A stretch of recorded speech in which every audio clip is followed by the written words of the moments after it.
السلام علیکم۔ کراچی اور حیدرآباد میں موسلادھار بارشوں کی پیشگوئی، اربن فلڈنگ کا خطرہ، شہری احتیاط کریں، ہائی الرٹ جاری۔ کیا آپ حالات حاضرہ سے آگاہی حاصل کرنا چاہتے ہیں؟ خبر کے پیچھے چھپے اصل حقائق جاننا چاہتے ہیں تو ابھی سبسکرائب کیجئے جل مل پاکستان کو اور ساتھ ہی گھنٹی کے نشان پر کلک کر دیں۔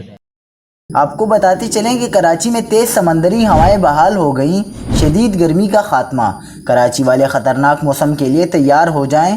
1 سے 5 جولائی تک کراچی اور حیدرآباد میں گرج چمک کے ساتھ بارش کا امکان ہے۔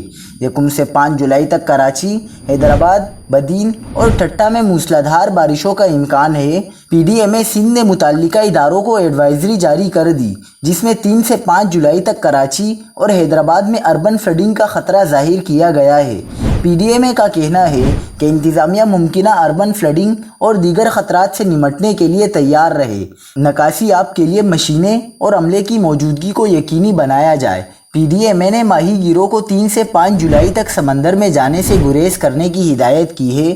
محکمہ موسمیات کے مطابق 30 جون سے 4 جولائی تک کشمیر، راولپنڈی، اسلام آباد، لاہور میں موسلادھار بارشوں اور اربن فلڈنگ کا خدشہ ہے۔